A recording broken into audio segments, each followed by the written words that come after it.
الحمد لله رب العالمين والصلاة والسلام على سيدنا ومولانا محمد خاتم النبيين وعلى آله وأصحابه أجمعين وعلى كل من تبعهم بإحسان إلى يوم الدين. اما بعد، بزرگان محترم اور برادران عزیز، السلام علیکم ورحمۃ اللہ تعالی وبرکاتہ. آج ذوالقعدہ کی 27 تاریخ ہے اور امید ہے کہ انشاءاللہ 2 دن بعد یا زیادہ سے زیادہ 3 دن بعد ذوالحجہ کا مہینہ شروع ہو جائے گا.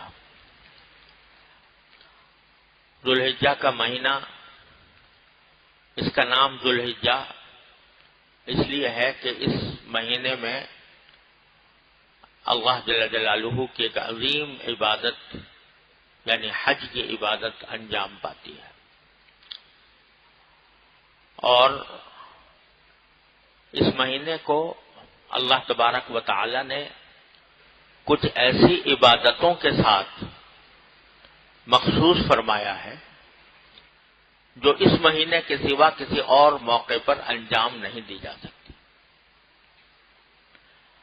یہ اس مہینے کی عظیم فضیلت ہے کہ اس میں اللہ تبارک و تعالی نے وہ عبادتیں مقرر کی ہیں جو اور کسی مہینے میں کسی بھی زمانے میں ادا نہیں کی جا سکتی. اگر کوئی کرے گا تو بدعت ہوگی اور بجائے ثواب کے الٹا نقصان ہوگا. مثلا حج کی عبادت ہے وہ اسی مہینے میں ہو سکتی ہے، اور کسی مہینے میں آدمی جا کر طواف بھی کرے، سعی بھی کرے، مینا بھی جائے، عرفات بھی جائے، مزدلفہ بھی جائے، اس کی ایک کوڑی قیمت نہیں، کوئی ثواب نہیں. اسی مہینے میں اسی کی معین تاریخوں میں یہ عبادت ادا کی جاتی ہے. اسی طرح قربانی کی عبادت وہ بھی ذوالحجہ کے مہینے کے 3 دنوں کے ساتھ خاص ہے، 10 ذی الحجہ، 11 ذی الحجہ، 12 ذی الحجہ. اور باقی دنوں میں کوئی آدمی 1000 بکرے ذبح کرتا رہے، وہ قربانی کی عبادت نہیں ہوگی. عام دنوں میں جو لوگ صدقے کرتے ہیں وہ قربانی نہیں ہوتی، وہ تو ایک جانور کو ذبح کیا، اس کا گوشت صدقہ کر دیا. یہ جو تصور ہے کہ وہی کسی کے کوئی بیمار ہے تو بیماری کی حالت میں لوگ جو ہیں وہ بکرا قربان کر دیتے ہیں تاکہ اس کی صحت ہو جائے، اور دل میں یہ عقیدہ ہوتا ہے کہ اس کی جان کے بدلے یہ بکرے کی جان چلی جائے. یہ عقیدہ بالکل غلط ہے، اس کی شریعت میں کوئی اصل نہیں ہے. ہاں، صدقہ کوئی بھی ہو، چاہے وہ گوشت کا ہو، چاہے وہ نقدی کا ہو، زیورات کا ہو، کپڑوں کا ہو، وہ باعث ثواب ہے. اور یہ بھی حدیث میں آیا ہے کہ صدقہ بلائیں دور کرتا ہے. تو اس لحاظ سے آدمی گوشت صدقہ کر دیتا ہے، لیکن قربانی اس کو نہیں کہا جا سکتا. قربانی نہیں ہے. قربانی یہ ہے کہ اللہ کے نام پر، اللہ کے حکم کے تحت کسی جانور کو ذبح کیا جائے، کیونکہ اللہ کا حکم ہے.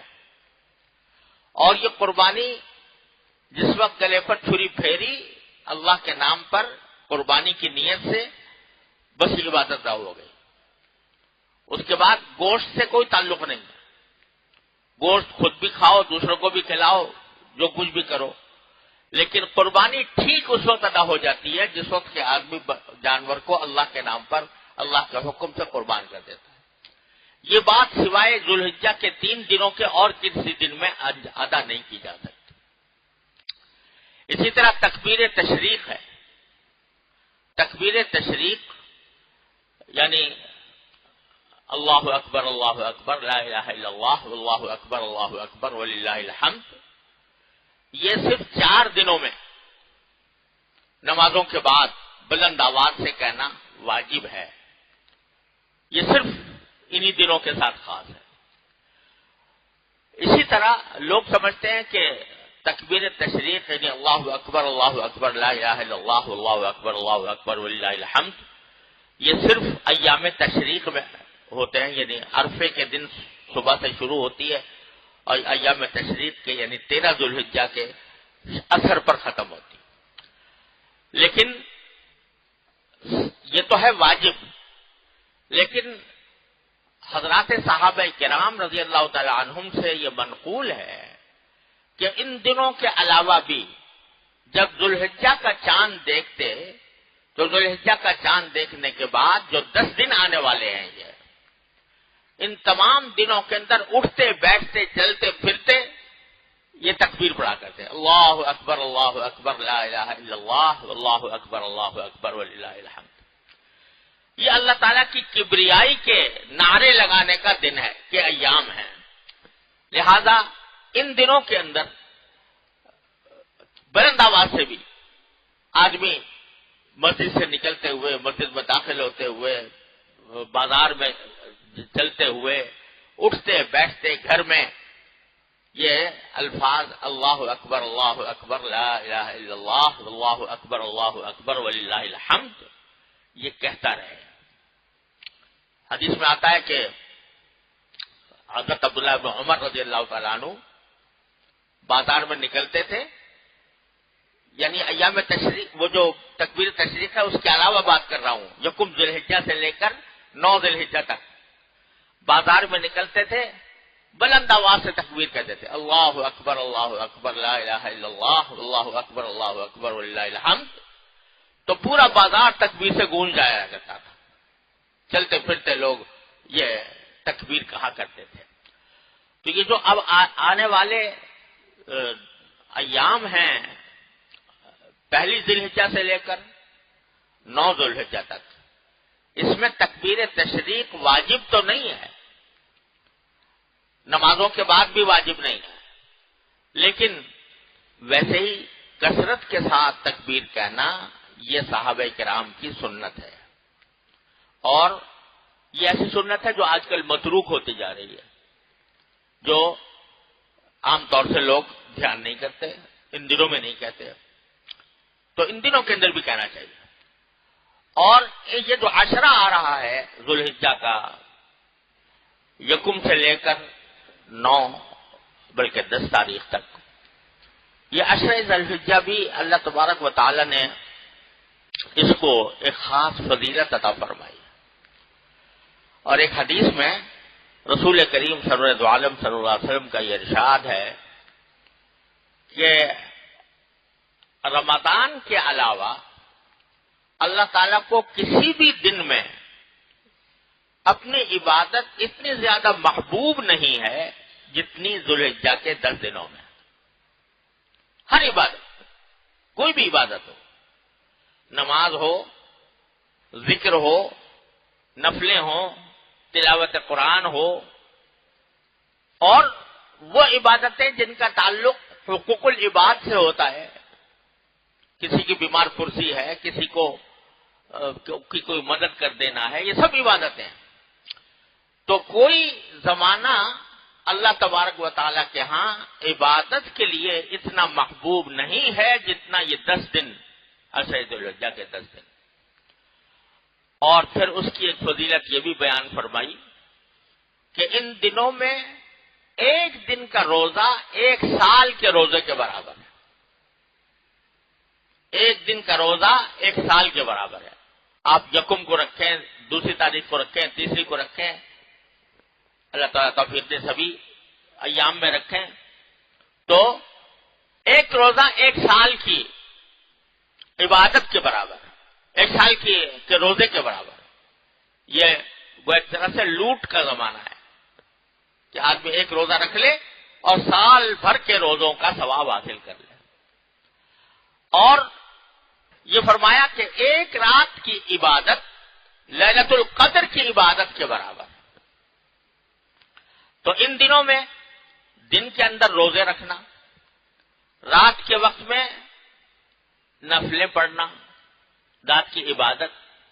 عام دنوں کے اندر اگر تہجد کی توفیق نہیں ہوتی تو ان دنوں میں خصوصی اہتمام کر لیا جائے، اور خصوصی اہتمام کا اصل طریقہ تو یہ ہے کہ آدمی تہجد کا اصل طریقہ یہ ہے کہ آدمی آخر شب میں اٹھے فجر سے پہلے اور جتنی رکعتیں پڑھ سکے، بہتر یہ ہے کہ کم از کم 8 رکعتیں ہوں. 8 رکعتیں تہجد کی نیت سے آدمی پڑھے تو یہ ایسا ہوگا جیسے کہ لیلۃ القدر میں تہجد پڑھا. اور اگر کسی کو آخری شب میں اٹھنے میں کوئی عذر ہے یا دشواری ہے تو اللہ تعالیٰ نے یہ سہولت بھی رکھی ہے کہ اگر عشاء کی نماز کے بعد عشاء کا فرض ادا کر لیا، 4 فرض، 2 سنتیں پڑھ لی، وتر سے پہلے کچھ رکعتیں رات کی نماز کی نیت سے، صلاۃ اللیل کی نیت سے آدمی پڑھ لے. 4 پڑھ لے، 6 پڑھ لے، 8 پڑھ لے، 12 تک پڑھ سکتا ہے. تو اگر عشاء میں بھی آدمی وتر سے پہلے 6 رکعتیں 8 رکعتیں پڑھ لے تو یہ ایسا ہے جیسے کہ لیلۃ القدر کے اندر آدمی صلاۃ اللیل پڑھے. تو اس میں اللہ تبارک و تعالی نے اتنا اجر رکھا ہے. ایک طرف یہ فرمایا کہ دن کے وقت میں بھی روزہ رکھنا، اور صرف روزہ رکھنا ہی نہیں بلکہ جو عبادت بھی اللہ تبارک و تعالی جس کی توفیق عطا فرمائے، کوئی بھی عبادت ہو، وہ اللہ تبارک و تعالی کے ہاں اور دنوں کی عبادت سے بہت زیادہ محبوب ہے. لہذا ذوالحجہ کا مہینہ صرف قربانی اور قربانی کا گوشت کھانے کے لیے نہیں ہے، یہ اللہ تبارک و تعالی کی عبادت کے خصوصی ایام ہیں. جیسے کہ رمضان کو اللہ تبارک و تعالی نے ایسا مہینہ بنایا ہے کہ اس میں انسان عبادت زیادہ سے زیادہ کرتا ہے اور کرنے کی کوشش کرتا ہے، اور اس کی عبادت پر اس کو اجر بھی بہت بڑا ملتا ہے. تو اسی طرح اس 10 دن کو بھی اللہ تبارک و تعالی نے ایسے ہی عشر ذی الحجہ، اور یہ جو سورہ فجر کے اندر آیا ہے کہ والفجر وليال عشر، اللہ تعالی نے قسم کھائی ہے فجر کے وقت کی اور 10 راتوں کی. تو 10 راتوں سے مراد اکثر مفسرین یہ کہتے ہیں کہ یہ ذوالحجہ کی 10 راتیں ہیں. تو ان کا استقبال کرنا چاہیے، اور یہ جو مختلف اوقات میں اللہ تبارک و تعالی نے مختلف دنوں میں راتوں میں جو فضیلتیں رکھ دی ہیں، اس کا اصل منشا یہ ہے کہ ہم بار بار جب دنیا کے کاموں میں مصروف ہوتے ہیں، اگرچہ وہ جائز ہوں حلال ہوں، لیکن جب اس میں مصروف ہوتے ہیں تو ہمارا ذہن اور دل و دماغ جو ہے وہ اللہ تبارک و تعالی سے، اللہ تعالیٰ کے سامنے پیش ہونے سے، یوم آخرت سے، اس سے غفلت میں پڑ جاتا ہے اور دنیا کے کاموں میں دل و دماغ الجھا رہتا ہے. تو اللہ تبارک و تعالیٰ نے وقفے وقفے سے یہ کچھ ایام، کچھ راتیں ایسی بنائی ہیں کہ اس میں آدمی کو خاص طور پر متوجہ، ان دنوں میں آ جاؤ، اور دنوں میں غفلت سے وقت گزار رہے ہو تو ان دنوں میں آ جاؤ، اور ان دنوں میں آ کر مجھے میری عبادت میں مصروف ہو جاؤ، مجھ سے تعلق قائم کرو. اس سے تمہارے دلوں میں اللہ جل جلالہ کی عظمت، اس کی محبت، اس میں اضافہ ہوگا، اور اللہ تعالیٰ کے ساتھ تعلق ہی در حقیقت سارے صلاح و فلاح کا دار و مدار ہے. جتنا اللہ تعالیٰ سے تعلق بڑھے گا، اللہ تعالیٰ کی محبت میں اضافہ ہوگا،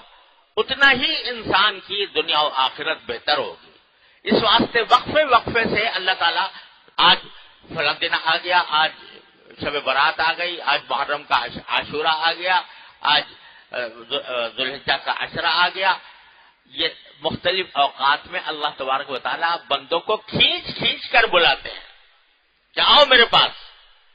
اور غفلت میں جو تم وقت گزار رہے ہو اس غفلت کو دور کرو. تو یہ دن اس کام کے لیے ہیں کہ اللہ تبارک و تعالیٰ کی طرف زیادہ سے زیادہ توجہ ہو، اس کے اندر زیادہ سے زیادہ عبادت کرنے کی انسان فکر کرے، صدقہ خیرات کرے، اللہ تبارک و تعالیٰ کے حضور حاضر ہو کر نفلیں ادا کرے، تلاوت قرآن کرے، ذکر کرے، اور راتوں کو کچھ حصہ راتوں کا وہ اللہ تعالیٰ کی عبادت میں صرف کرے۔ اللہ تبارک و تعالیٰ مجھے آپ کو اس کی توفیق عطا فرمائے۔ یہ بڑے غنیمت مواقع ہوتے ہیں، پتہ نہیں پھر زندگی میں آتے ہیں کہ نہیں آتے، آئیں گے یا نہیں آئیں گے۔ جو وقت مل رہا ہے اس کو غنیمت سمجھنا چاہیے۔ تو اب 2 دن باقی ہیں، اور میں اس وقت اس لیے عرض کر رہا ہوں کہ انشاءاللہ امید ہے کہ یا تو اتوار کی شام کو یا پیر کی شام کو انشاءاللہ یہ عاشورہ شروع ہو جائے گا۔ تو آدمی ذہنی طور پر پہلے سے تیار ہو اور اپنی مشغولیات کو